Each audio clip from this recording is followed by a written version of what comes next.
Why do so many organizations struggle to scale AI adoption beyond initial use cases? How can leaders overcome cultural resistance and confidently measure AI's tangible impact? They will tackle these crucial questions with Carl Miller and Marco Crolla, founders of the Grin Labs. Carl and Marco combine decades of experience in digital transformation, organizational change, and AI implementation, specializing in turning AI from pilot projects to measurable business outcomes. We'll explore overcoming pilot purgatory, addressing cultural resistance, and practically measuring AI's real ROI. Carl and Marco, great to have you here. It's still great to be here. Before we dive in, can you both share how your individual journeys led you to focus on helping organizations move beyond AI experimentation into true lasting adoption? Absolutely. So I've started with and been working with tech-based startups for too long than I can share, actually, a few decades. And one of the things that I found is that oftentimes the conversations are around the technology and the product and the service. And ultimately what it comes down to is what I believe is the people. And something that you mentioned in your intro is it's really about carrying around the culture and the people and understanding what drives innovation. And ultimately what we believe is that that's part of that is the growth mindset and how leadership frames newness, if you will, or things that are coming into the organization. So that's been always part of the way that I work within companies. And now that AI is here over the last 2 years or so, we feel it's an opportunity to bring that same ethos, that same way of thinking into organizations. And ultimately, it's not just about technology, it's not just about data, it's really about the thoughtfulness of leaders and how they incorporate and build and develop into their organization. So happy to be here.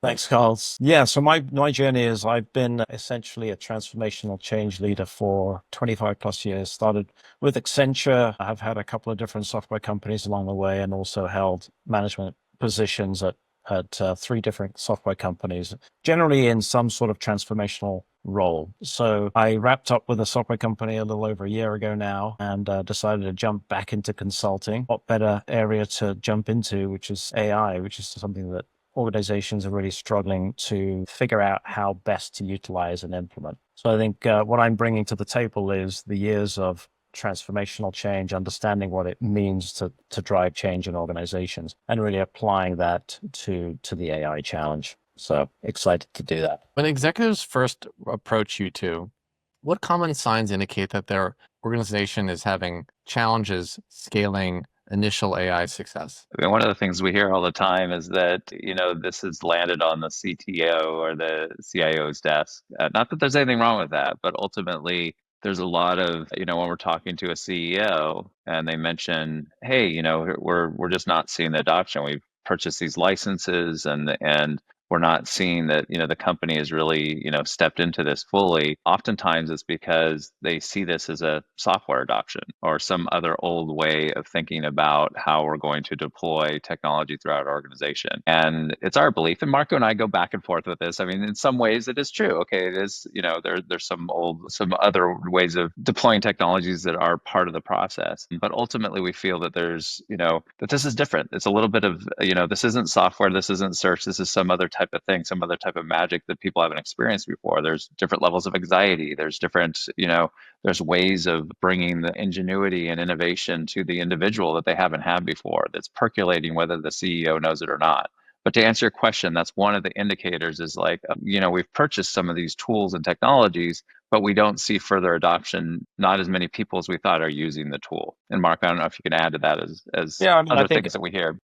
What we see is they've rolled out some training, but they're just not seeing the value. And inevitably what they're doing is the early adopters are latching onto it and they're probably finding some value.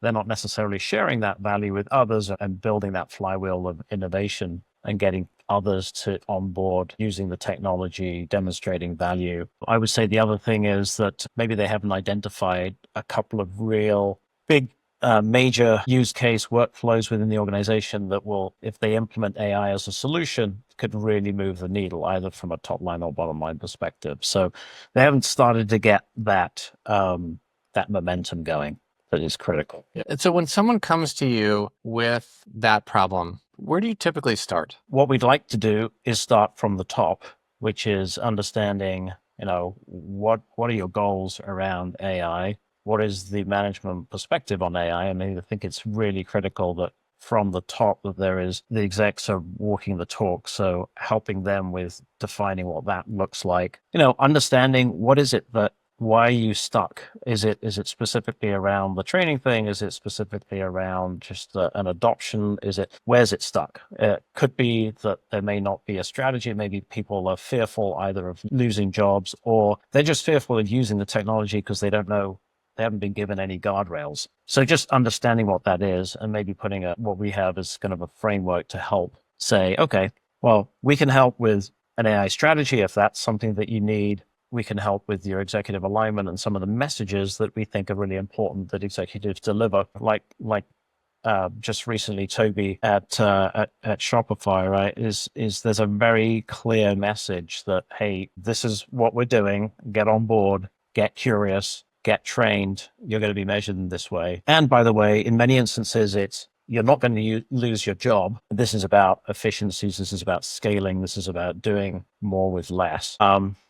And then it's, the other parts of what we take them through is maybe the issue is around governance. Do you have at least a lightweight governance process in place to manage this change, to drive the change? Do you have some activities that are going to encourage people to use the technology, to share, to celebrate?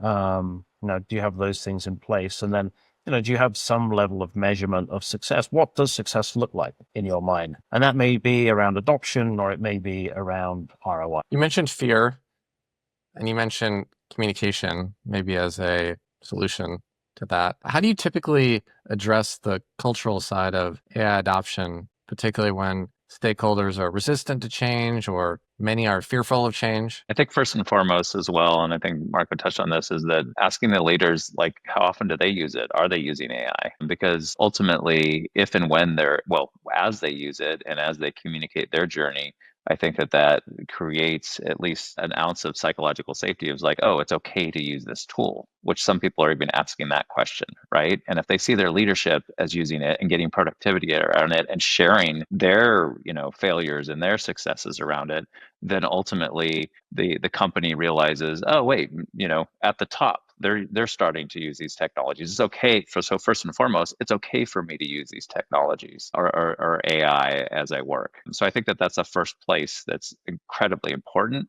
is that the top level leadership, they're using these tools. And I think in addition to that, we face it head on. I mean, it is literally in forums. We create forums where people can raise their concerns in a safe place. And I think we need to address those concerns, and also recognize that they're out there, whether people are verbalizing them or not. So you can also make sure that there are clear messages out there and actions. You can't say we're not going to lose any jobs and then fire half the workforce because we've been really successful with AI. I think it's right now it's all about doing more with less, using the existing workforce and trying not to add additional headcount if possible Who typically reaches out to you from an organization? Is it the CEO, and so you have that executive buy-in from the beginning, or is it other people within the organization, and so sometimes you have to help that C-suite upskill and begin using the technology so that there is alignment? What does that typically look like?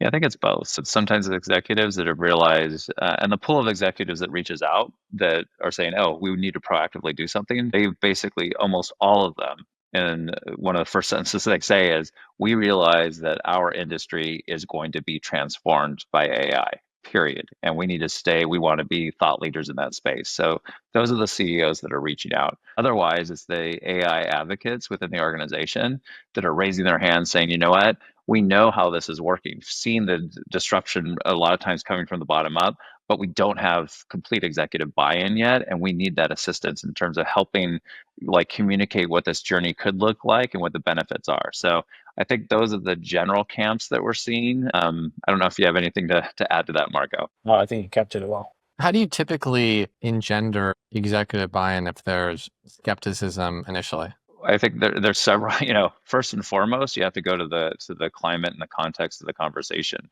right? So if you're working with somebody, I mean, on a general note, we have to understand, where the particular executive team is at in their journey and where their competition is at. Though, if, for example, they're working in a very competitive environment. I was having a conversation earlier today where the exact stakeholder of that's trying to get executive buy-in said, you know what, our competition is, they're building and developing with AI.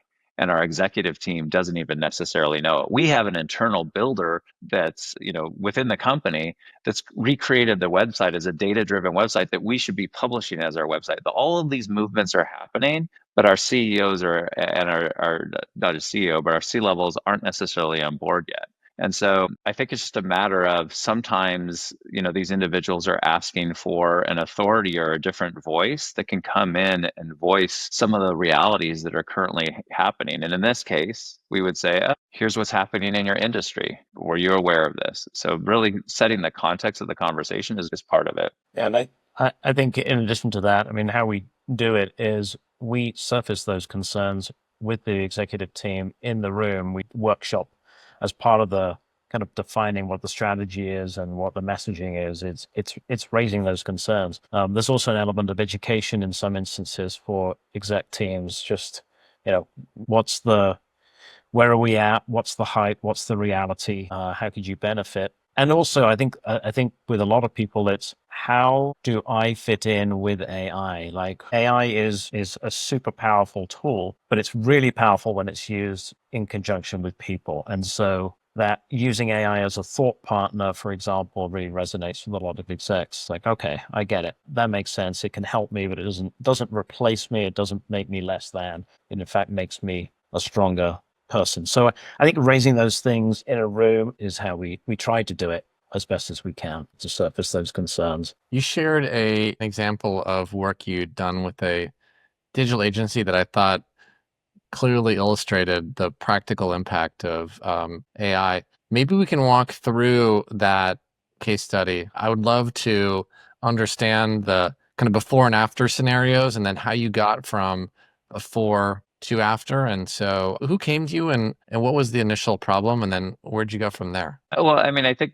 in terms of who came to us, it was the CEO in this case. And it was very much a CEO that was coming to us saying, you know what, our entire industry is going to be disrupted by some of these tools. And we realize that. But he was very much that CEO that was saying, but my people aren't coming along board. They're not coming on board. I'm using this stuff. I see the power of it. But there's a lot of skepticism, and whether he would define it as fear, so it was the CEO in this case that said, you know what, we need to do something, and I need your help. And then Marco, you can take it from there, I guess. Yeah. So in that case, we took them through our whole kind of value acceleration process, which is we sat down with the executive team. We did some initial training, education, I would say more around AI. We gave them some homework around what they needed to think about from an AI strategy perspective, and then we kind of workshopped that through and got to a strategy. And the strategy was pretty straightforward. And this is a medium-sized digital agency, so we didn't want to go overboard. We had to pitch the AI strategy, and it was not a McKinsey tome of a strategy. It was a 5-page strategy, which just essentially outlined how do we think about AI within the company.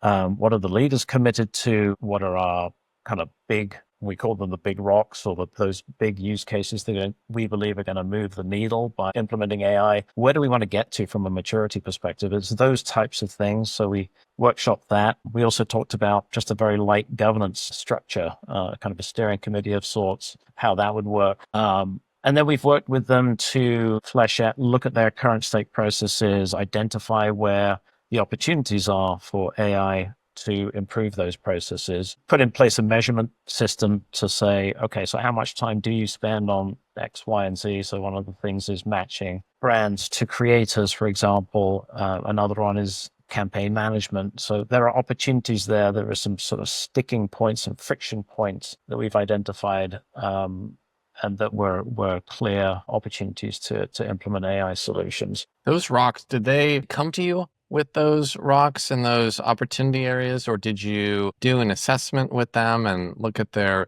business and the businesses within the business and the various workflows to identify where might there be opportunities to improve efficiency or quality through AI? How'd you go about selecting Yeah, those? that's a good question. initial areas?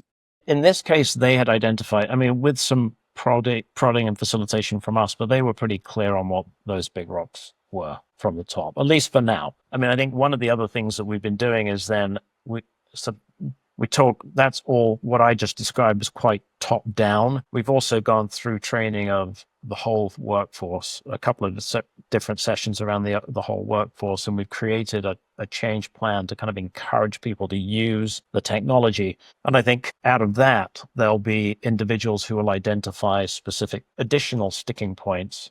And then what we've talked to them about is, and what we've been working with them on is creating a longer term roadmap. So there's these initial big rocks that they want to go after, but then what?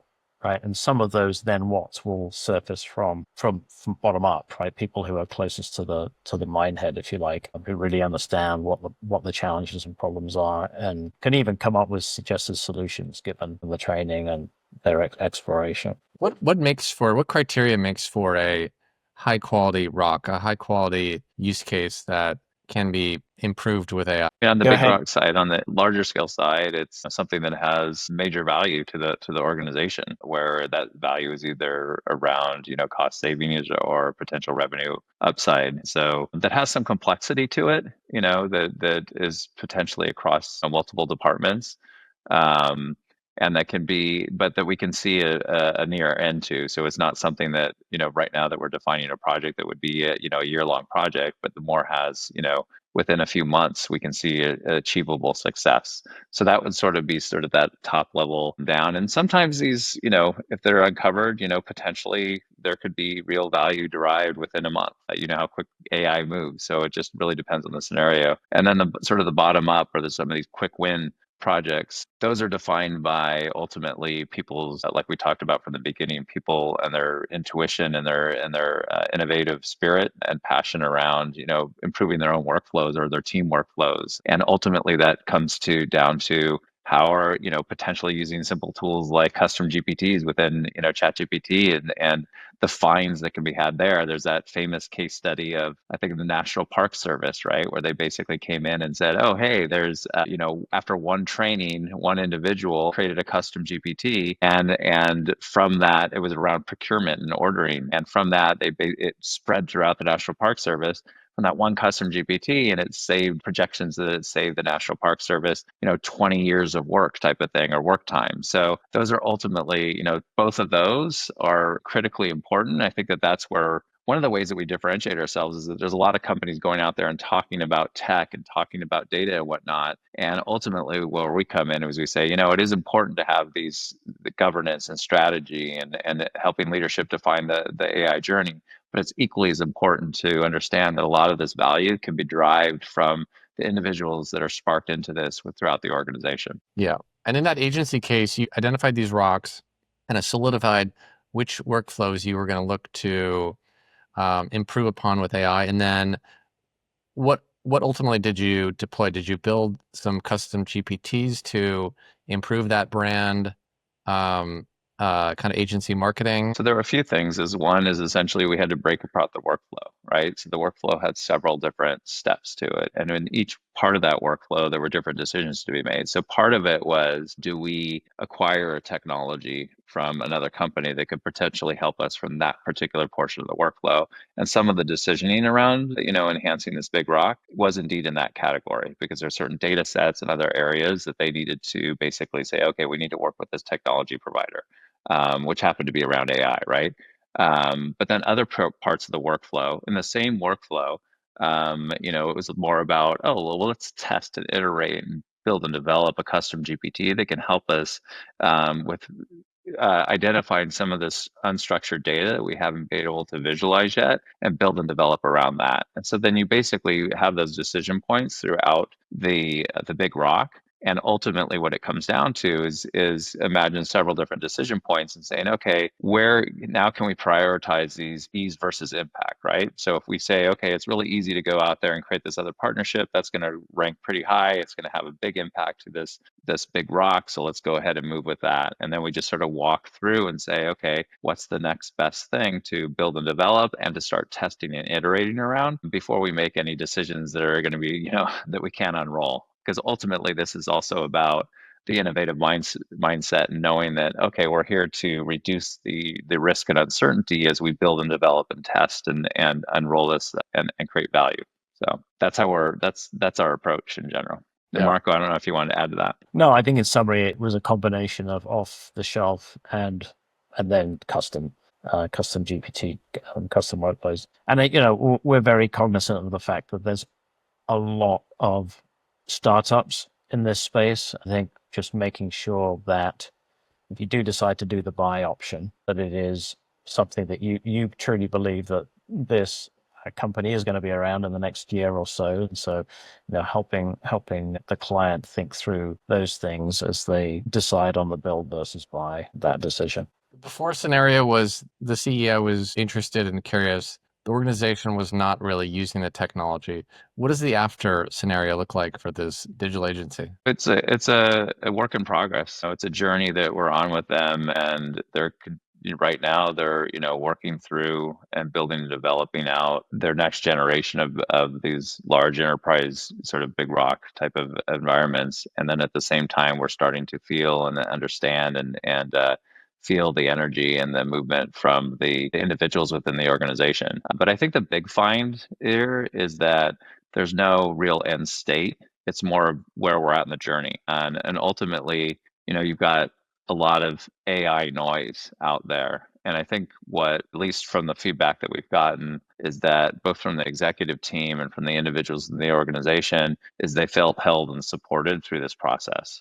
So that they now know how to judge and understand the AI noise as it relates to them. And so that they have a lot more confidence as they build and develop and ultimately say, okay, now we can compete in this next generation of where we think the industry was moving. Versus when we first came to, the CEO, he felt completely, out of the water in terms of just not knowing where he was at, where the competition was at, and how, the confidence in terms of organizationally how they could continue to compete within his industry.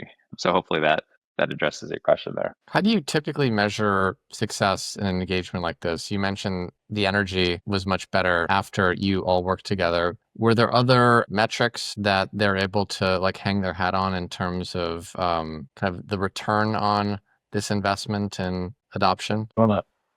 Yeah, I mean, I think it's a lot of it is around time savings, and then also looking at for those time savings, how did people use that time saving to drive additional? So there's kind of the revenue uplift aspect to it as well. And then in this case, the other thing was more around the NPS on both their brand, on the brand side, as well as for their creators in terms of that experience. So creating a better experience for both sides through the AI solutions that you design leads to hopefully better stickiness, maybe revenue opportunities in the future. Revenue opportunities, upsell, exactly. You also shared a FinTech example. Maybe we could quickly share more about how you had helped them optimize their RFP process. I'd love to hear sort of, again, what was the problem they came to you with, and where ultimately did they land once they worked with you?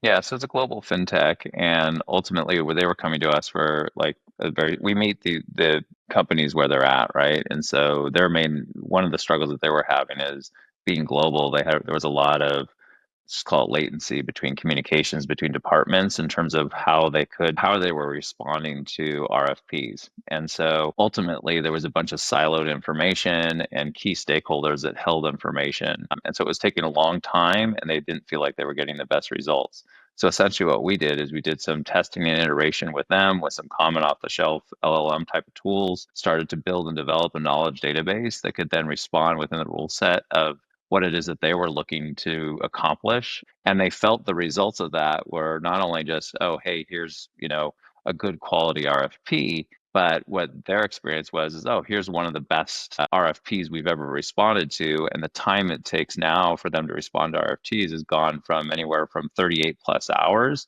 to within 8 to 12 hours. So there's that immediate benefit of not having to wait to see if so-and-so is going to be on the phone in Bulgaria or London, but to get that knowledge and wisdom into one place so that they could have that cadence of response and execute in a way that was meaningful to that particular customer, in that response would not just be a general response, but something that was speaking to that customer, what those customers need. I'm sure every situation is different, but what does a typical engagement look like from a timeline perspective? From when someone comes to you with the problem, you've signed a SOW or some such, to the engagement being completed. What does that calendar look like? So on the initial projects, and the scope of the initial project, what we take companies from what we would call like a level one company. And when we say level one company, it's companies that have ad hoc usage of individuals within the organization, haven't defined their strategy, their governance, the leadership hasn't communicated their journey of deployment throughout AI.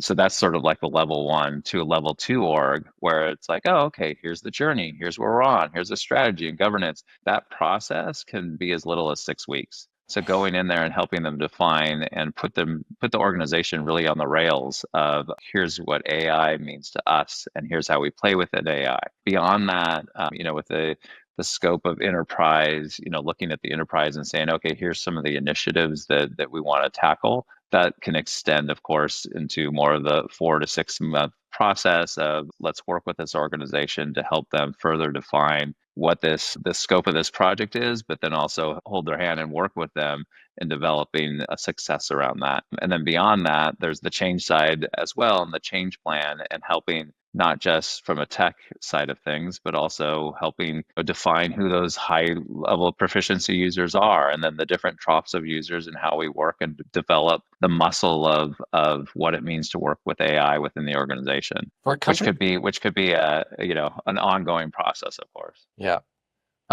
For companies that have gone from level 1 to level 2, how do you suggest they continue adapting and innovating once those initial AI implementations have shown success? I think it's like any large change initiative or program. I think having the right governance in place, identifying new opportunities for AI. And that, when I say AI, I mean improvements. It could end up being on some kind of organizational roadmap. There are some projects that utilize AI. There are some that may not end up utilizing AI. They're all vying for the same resources. But I think either plugging into an existing structure, governance structure, or creating one to keep that momentum going. I think in this case, there's also an element of, in our belief, as I said, we believe that innovation comes from below, but it means that everybody in the organization needs to be using AI. So continuing to move through that, kind of figuring out what are the change activities, additional training, whatever that may be, but continuing to fertilize the soil, if you like, to make sure that grass is growing kind of bottom up as well. We touched on this a bit with respect to mitigating fear through communication, but as AI increasingly automates routine knowledge work, how should leaders balance those desired efficiency gains with the risk of reducing workforce morale or job satisfaction? Do you want to take that, Carl? Sure. I mean, I think ultimately what it comes down to is the fear and the anxiety of the workforce comes from not feeling seen in a lot of ways, or not feeling like they're being supported, or not communicating what the journey looks like. And so to mitigate the risk of, I think your question is around, how do you keep people incented or excited about the potential of how the organization is evolving into the next stage of workforce? The answer is, slow things down when needed. I mean, Bryce from Moderna has a really nice way of dealing with,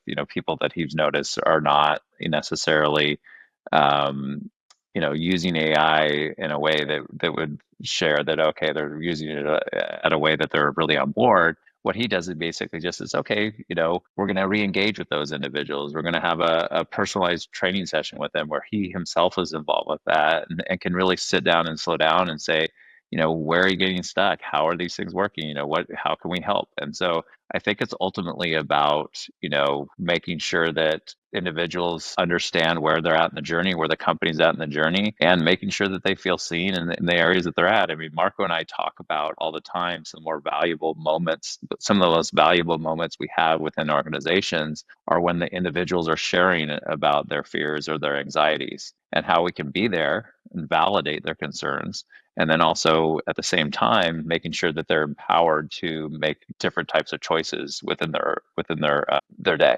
So Yeah, and I think in addition to build on that, which is as you go through these transformational changes, I think there's a lot of similarities to how we historically have done transformations. I think perhaps one of the areas that will come to the surface is that jobs are going to be redefined. So the role that you had when you joined and pre-AI may look very different than what you end up doing during the AI implementation, certainly as we use AI more and more. And functions will change and potentially the org structures will change. So I think there's an important work stream with this transformation effort, which is looking at kind of job design and organization design. So it may not be about losing people, it's about repositioning people, it's about giving them new opportunities, and it's fundamentally changing how organizations operate and the role of the people in those. What a good place to end.